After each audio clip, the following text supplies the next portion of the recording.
Alright, here at Apex Signs and Graphics, our customers are always asking us, what kind of file do you need to produce my sign?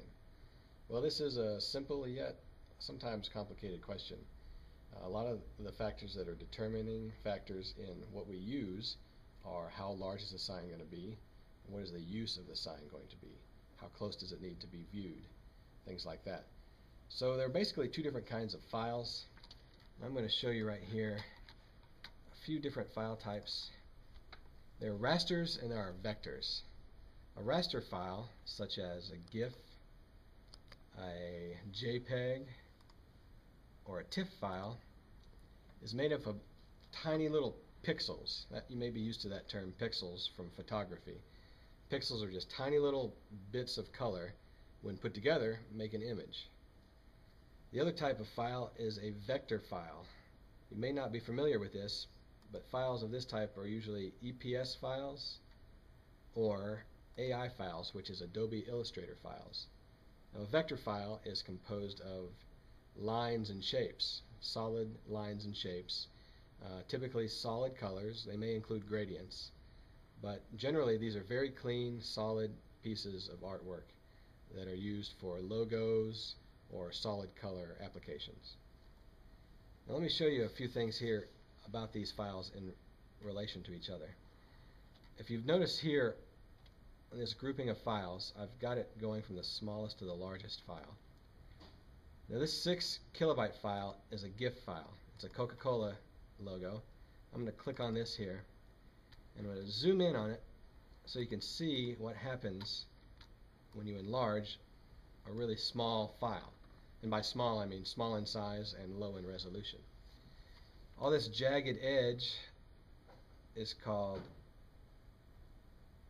pixelation or rasterization, and this is typical of a really small file. This is not something that you would use on a larger sign.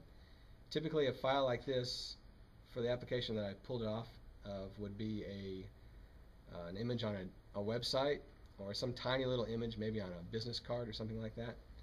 So you want to avoid anything like this for a larger sign, even something such as a yard sign or something small like that. This would probably be something to avoid if you can.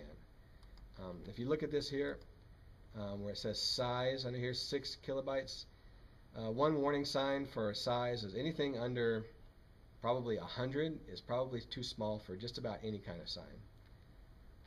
I'm going to look at another file here, another Coca-Cola. This is an EPS file.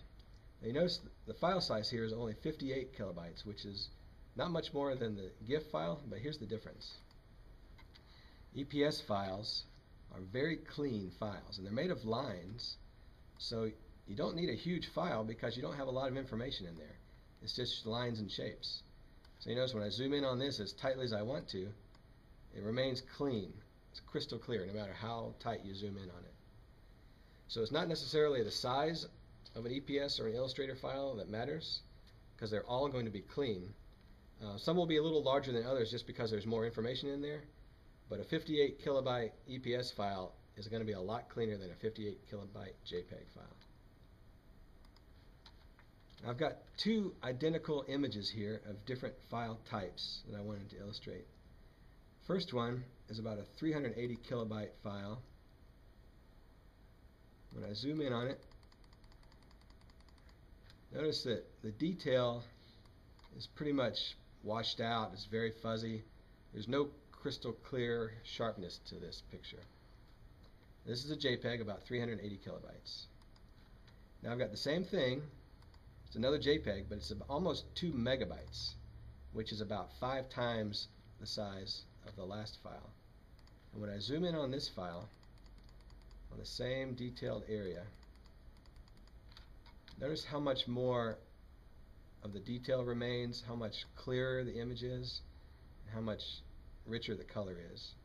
The same file, just saved at different sizes and resolution.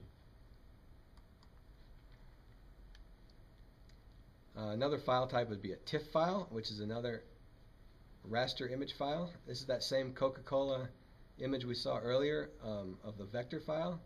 When we zoom in on this, notice the pixelation around the edges. It's fuzzy, it's not as sharp, and it's just overall not as desirable an image to use for most applications. So the bottom line is you want to get the clearest, cleanest, sharpest image you can.